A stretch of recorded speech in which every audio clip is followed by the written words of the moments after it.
Hello students, welcome to your economics class. Aji ami Indian economic development tar unit 2 part H start korim. Ami already green revolution discuss kori asido. So for our today's topic it will be effects of green revolution. Ami heus biplobor folafol homo aluchona korim. You people have already gone through the meaning of green revolution, or along with that the purpose of introducing the new agricultural strategy, isn't or not, where we have covered the meaning as, in short term, green revolution wanted to increase the agricultural production, and also they wanted to sustain a higher level of agricultural production over a fairly long period of time. Okay, so now we will proceed towards effects of green revolution.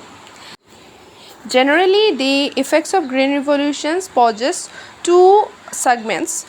It includes points in respect of qualitative and also quantitative. That means effects will be both qualitative and quantitative. In its quantitative form, it has resulted a sharp increase in agricultural production and productivity. It is quite simple that quantitative concept will definitely refers towards the increase in agricultural production only. And what about the qualitative aspect? It is referring to the promotion of modernized agriculture system or modernizing the Indian agriculture. আমি আমাৰ আগৰটো ক্লাছত already হেউজ বিপ্লৱৰ অৰ্থ পঢ়ি আহিছোঁ। আমি অৰ্থটোত দুটা দিশ বিচাৰি পাইছিলোঁ। প্ৰধান হৈছে যে হৰ্ষকালীন সময়ছোৱাত কেনেদৰে কৃষিৰ উৎপাদন বা উৎপাদনশীলতা বৃদ্ধি কৰিব পৰা যায়, আৰু দ্বিতীয়টো প্ৰধান দিশ হ'ব যে দীৰ্ঘকালীন সময়ছোৱালৈকে এই বৰ্ধিত যি উৎপাদন, কৃষি উৎপাদন বা উৎপাদনশীলতা, সেয়া কেনেকৈ বৰ্তাই ৰাখিব পৰা যায়। আমি যদি হেউজ বিপ্লৱৰ ফলাফলসমূহ চাওঁ, তাত আমি ফলাফলসমূহ দুটা দিশৰ পৰা পাম। পৰিমাণবাচক ফলাফলো পাম আৰু কিছুমান গুণবাচক ফলাফলো আমি ইয়াত দেখিবলৈ পাম। কৃষিৰ উৎপাদন আৰু উৎপাদনশীলতাৰ দ্ৰুত বৃদ্ধিয়ে ইয়াৰ পৰিমাণবাচক ফলসমূহক নিৰ্দেশ কৰিব, য'ত আমি দেখা পাম যে উৎপাদন আৰু উৎপাদনশীলতা বাঢ়ি আহিছে, আৰু ভাৰতীয় কৃষি ব্যৱস্থাটোত যিমান দূৰ সম্ভৱ আধুনিকীকৰণ কৰাটো হৈছে ইয়াৰ গুণবাচক পৰিণাম। So our first effect of green revolution will be increase in production. উৎপাদন বৃদ্ধি। তোমালোক সকলোৱে হয়তো গম পাইছা যে উৎপাদন বৃদ্ধি বা increase in production এটা কি হ'ব? পৰিমাণবাচক ফল হ'ব। The major achievement of the green revolution is the sharp increase in the production of major cereals, which includes wheat, rice, maize, etc. And if we go through some sorts of statistics which will prove that yes, in reality production has gone up. The production of wheat, if we take under consideration, has increased from 10.4 million tons. It was a production rate of 1965 to 1966. It has gone up to 55.1 million tons in 1990-1991. Further, if we look at the statistics or the improvement rate, then from 55.1 million ton, it has again gone up to 93.9 million tons in 2011 and 12 reports. As compared to that, rice production has also gone up. It was 36.6 million ton in 1965-66, which has gone up to 74.3 million ton in 1990-1991. And again, till 2011 and 12, it has again rose to a level of 104.3 million tons. So the total production of food grain from 1965 to 66 till 2011 11, 12, it has given us a successive result, right? So, the growth in agricultural output is very important, but it is not enough. If a large production of this increase is consumed by the farmers themselves, instead of being solding it out in the market system, then it will not make much difference in the economy. But on the other hand, if growth of agricultural output leads rise in the agricultural surplus, then this will be important for the economy. So here we have to understand what is marketable surplus, because economics is referring that if we want a genuine growth or rise or development of our country through agricultural sector, then we have to sold more and more of agricultural output in the market. So what is marketable surplus? Marketable surplus refers to that part of agricultural produce which is sold in the market by the farmers after meeting their own consumption requirement. I hope you are clear with this point. Fortunately, we had a good amount of marketable surplus of rice and wheat produced during the Green Revolution period. Surprisingly, India has not only become self-sufficient in the production of food grains, but also has become an exporter of food grains, accounting for about 20% of agri exports. So, which is a great achievement of Indian agriculture due to Green Revolution, isn't it not? উৎপাদন বৃদ্ধি এটা পৰিমাণবাচক ফল হ'ব সেউজ বিপ্লৱৰ। সেউজ বিপ্লৱৰ প্ৰধান যি সফলতাটো সেয়া হৈছে যে ঘেঁহু আৰু চাউলৰ দৰে যিবোৰ প্ৰধান খাদ্যশস্য সেইসমূহৰ দ্ৰুততৰ গতিত উৎপাদন আৰু উৎপাদনশীলতা বৃদ্ধি হোৱা। আমি যদি এই পইণ্টৰ সাপেক্ষে কিছুমান পৰিসাংখ্যিক তথ্য চাব খোজোঁ, তেন্তে ঘেঁহু উৎপাদনৰ ক্ষেত্ৰত আমি এই বৰ্ধিত হাৰ নিশ্চিতকৈ দেখা পাম, লগতে চাউলৰ উৎপাদনৰ ক্ষেত্ৰতো এটা বৰ্ধিত হাৰ দেখা পাম। 1965-66 চনত 10.4 নিযুত টন আছিল উৎপাদন ঘেঁহুৰ, যি 1990-91 চনত 55.1 নিযুত টনলৈ বৃদ্ধি পাইছিল আৰু 2011-12 বৰ্ষলৈকে ইয়াৰ উৎপাদন আৰু বাঢ়ি 93.9 মিলিয়ন টন বা নিযুত টনলৈ বৃদ্ধি পাইছিল। ইয়াৰ পিছত আমি চাউল উৎপাদনৰ ক্ষেত্ৰত কেইটামান পৰিসাংখ্যিক তথ্য ইয়াত লৈছোঁ। 1965-66 চনত চাউলৰ উৎপাদন আছিলে 36.6 নিযুত টন। 1990-91 চনলৈকে ই বৃদ্ধি পালে 74.3 নিযুত টনলৈ, আৰু সেই হাৰেই 2011 আৰু 12 বৰ্ষলৈকে ইয়াৰ উৎপাদন বাঢ়িলে 104.3 নিযুত টনলৈকে। কৃষিৰ উৎপাদন বৃদ্ধি গুৰুত্বপূৰ্ণ, কিন্তু ইয়ে ইমানখিনিতে যথেষ্ট কিন্তু নহয়। যদি বজাৰত বিক্ৰী কৰাৰ পৰিৱৰ্তে কৃষকসকলে সিহঁতৰ স্ব-উপভোগৰ বাবে বৰ্ধিত উৎপাদনখিনিৰ সৰহ সংখ্যক ব্যৱহাৰ কৰি পেলাই, তেন্তে ই অৰ্থনীতিখনৰ বাবে বিশেষ একো পৰিৱৰ্তন বা উন্নতি কঢ়িয়াই আনিছে বুলি আমি ক'ব নোৱাৰোঁ। কিন্তু যদি কৃষিৰ উৎপাদন বৃদ্ধিয়ে বজাৰযোগ্য উদ্বৃত্তৰ সৃষ্টি কৰে, তেন্তে ই অৰ্থনীতিখনৰ বাবে এটা অতিকৈ গুৰুত্বপূৰ্ণ আৰু ই পৰিৱৰ্তন সাধন কৰিব পৰা এটা অংশ হৈ পৰিব। আৰু এতিয়া আমি বজাৰযোগ্য উদ্বৃত্ত কাক বোলে সেয়া বুজিবলৈ চেষ্টা কৰিম। বজাৰযোগ্য উদ্বৃত্তই কৃষি উৎপন্নৰ সেইটো অংশক নিৰ্দেশ কৰে যিটো কৃষকসকলে নিজৰ উপভোগৰ প্ৰয়োজনীয়তা পূৰণ কৰাৰ পাছত বজাৰত বিক্ৰীৰ বাবে উলিয়াই নিয়ে। আৰু ভাগ্যক্ৰমে দেখা গৈছিল যে সেউজ বিপ্লৱৰ সময়ছোৱাত আমি ঘেঁহু আৰু চাউল উৎপাদনত এক সন্তুষ্টজনক বজাৰ উদ্বৃত্ত লাভ কৰিছিলোঁ।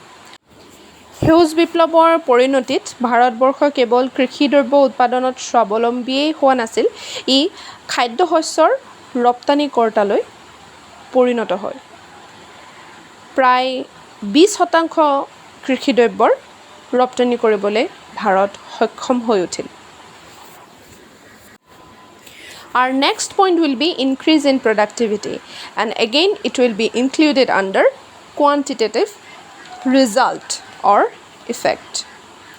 আমাৰ দ্বিতীয়টো ফলাফল হ'ব উৎপাদনশীলতাৰ বৃদ্ধি ইও এটা পৰিমাণবাচক ফলেই হ'ব New technology has brought about a sharp increase in agricultural productivity in respect of food grain and again to justify our point we are going to take the help of some statistical evidence. We all of us know this thing that what does agricultural productivity means. We know that agricultural productivity means yield per hectare of land. So here we are going to get the evidence in respect of per hectare production. So if we take the statistics for wheat, then per hectare production has gone up from 851 kg in 1960-61 to 1630 kg in 1980-81 and it has again rose to a level of 2281 kg in 1990-91 and now to 3140 kg in 2011-12 which is a really great increase in agricultural productivity and like that way if we also take the example of rice that it has increased from 1013 in 1960-61 to 1740 kg in 1990-91 and now it has gone up to 2372 kg in 2011-12 so this is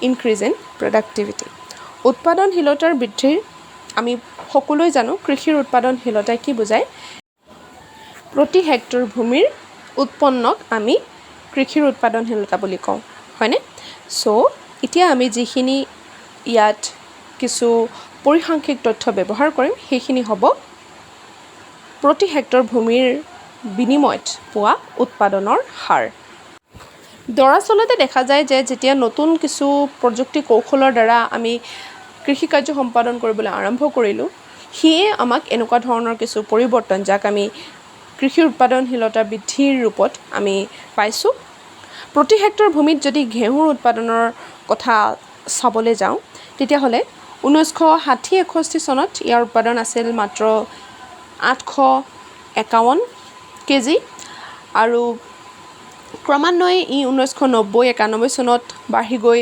2281 KG হ'ল আৰু 2011-12 লৈকে ইয়াৰ উৎপাদন বাঢ়ি গৈ 3140 KG হৈছিলগে আৰু তেনেদৰে যদি আমি চাউলৰ উৎপাদনৰ ক্ষেত্ৰটো চাওঁ ইয়াতো আমি বৰ্ধিত এটা হাৰেই দেখা পাইছিলোঁ যে 1960-61 চনত ইয়াৰ প্ৰডাক্টিভিটি বা ৰিজাল্ট আমি পাইছিলোঁ 1013 কেজি 1013 কেজি আৰু ইয়াৰ পৰিপ্ৰেক্ষিতত 1990-91 চনত পাইছিলোঁ 1740 কেজি আৰু 2011-12ত আমি 2372 কেজিলৈকে ইয়াৰ উৎপাদন বৃদ্ধি হোৱা দেখা পাইছিলোঁ প্ৰতি হেক্টৰ ভূমিত গতিকে ইও এটা আমাৰ কাৰণে পৰিমাণবাচক ফল ধনাত্মক এটা পৰিমাণবাচক ফল ইয়াৰ পিছৰটো যেটো আমাৰ তৃতীয় ইফেক্ট হ'ব দ্যাট ইজ সাইন্টিফিক কাল্টিভেশ্যন বৈজ্ঞানিক কৃষি কাৰ্য আৰু এটো কিন্তু পৰিমাণবাচক বা কোয়ান্টিটেটিভ এটা ফল বা ৰিজাল্ট বা ইফেক্ট নহয় it will be what it will be a qualitative result or effect এটো এটা গুণবাচক পৰিণাম হ'ব A very important consequence of the Green Revolution is that traditional agricultural inputs and practices were replaced by new and scientific practices. Instead of farm seeds, farmers were now using HYV seeds. Likewise, traditional fertilizers, say for example prepared from animal dung and other wastes etc., were also replaced by chemical fertilizers. And as a result of that, the area under HYV seed has increased sharply from 1.89 million hectare in 1966-67 when actually Green Revolution came to India to about 78.4 million hectares in 1998-1999. বৈজ্ঞানিক কৃষি কাৰ্য সেউজ বিপ্লৱৰ আন এটা গুৰুত্বপূৰ্ণ প্ৰতিফল হৈছে যে আমি যিবোৰ পৰম্পৰাগত কৃষি উৎপাদক আৰু কাৰ্য হাতত লৈ কৃষি কাৰ্য সম্পাদন কৰিছিলোঁ যাক আমি এক অকামিলা পদ্ধতি বা আওপুৰণি এক পদ্ধতি বুলি কৈ আছোঁ সেই সমূহ ব্যৱস্থাৰে এটা পৰিৱৰ্তন ঘটিলে নতুন আৰু বৈজ্ঞানিক প্ৰক্ৰিয়াৰ দ্বাৰা পামৰ বীজৰ পৰিৱৰ্তে এতিয়া কৃষকসকলে HYB বীজৰ ব্যৱহাৰ কৰে সেইদৰে পৰম্পৰাগত যিবোৰ সাৰ তেওঁলোকে ব্যৱহাৰ কৰিছিল অৰ্থাৎ জন্তুৰ গোবৰ বা আন গেলাপচা বস্তুৰ পৰা যিবোৰ সাৰ তৈয়াৰ কৰা হয় সেইবোৰৰ পৰিৱৰ্তে এতিয়া আমাৰ ওচৰত কি আছে ৰাসায়নিক সাৰ আমি ৰাসায়নিক সাৰৰ প্ৰয়োগ কৰোঁ ফলস্বৰূপে দেখা গৈছিল যে HYB বীজ ৰোপণ কৰা মাটিকালি যি পৰিমাণ 1966-67 চনত 1.89 নিযুত হেক্টৰৰ পৰা যিটো বৰ্ষত দৰাচলতে সেউজ বিপ্লৱ ভাৰতলৈ আহিছিল বা আগমন ঘটিছিল সেয়া 78.4 নিযুত টনলৈ 1998-99 চনত তীব্ৰ গতিৰে বৃদ্ধি পোৱা দেখা গৈছিল Our next point will be development of industries. Yes, শিল্পৰ উন্নয়ন Green Revolution has not only contributed to the growth of agriculture, it has also benefited the industrial development. Many industries producing industrial machineries, chemical fertilizers, pesticides, insecticides, etc. have come up to meet the growing demand for these commodities, isn't or not? So that is how industrial sector has also got a chance to grow through Green Revolution. শিল্পৰ উন্নয়নৰ ক্ষেত্ৰত ক'বলৈ গ'লে এয়া ক'ব লাগিব যে সেউজ বিপ্লৱে কেৱল কৃষিৰ বিকাশতে অৰিহণা যোগোৱা নাই ই শিল্পৰ উন্নয়নতো সহায় কৰে কৃষিৰ যন্ত্ৰপাতি ৰাসায়নিক সাৰ ৰোগনাশক কীটনাশক ইত্যাদিৰ বৰ্ধিত চাহিদা পূৰণৰ বাবে এইবিলাক দ্ৰব্য উৎপাদন কৰা বহুতো উদ্যোগ প্ৰতিষ্ঠানৰ আগমন ঘটে আৰু তেনেদৰে শিল্পৰ উন্নয়নতো সেউজ বিপ্লৱে অৰিহণা যোগালে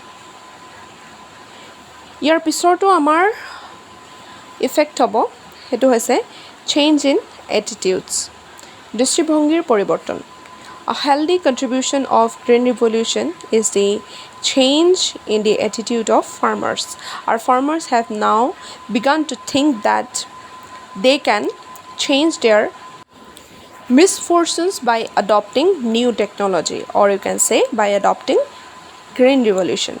Unlike in the past, they are now giving up traditional agricultural practices for scientific practices. সেউজ বিপ্লৱৰ আন এটা শক্তিশালী বৰঙণি হৈছে এই কৃষকসকলৰ দৃষ্টিভংগীৰ পৰিৱৰ্তন সাধন কৰে আমাৰ কৃষকসকলে এতিয়া বিশ্বাস কৰে যে নতুন প্ৰযুক্তি কৌশল অৱলম্বন কৰি তেওঁলোকৰ বিপত্তি বা দুখসমূহ দূৰ কৰিব পাৰিব এতিয়া কৃষকসকলে অতীতৰ পৰম্পৰাগত কৃষি পদ্ধতি ত্যাগ কৰি নতুন কৃষি পদ্ধতি গ্ৰহণ কৰিছে So this is all for our today's session. Thank you students. In our next video we will go through the weaknesses of this new agricultural strategy. আমি নতুন কৃষি কৌশলৰ আখুৱা সমূহৰ ওপৰত আলোচনা কৰিম. Thank you.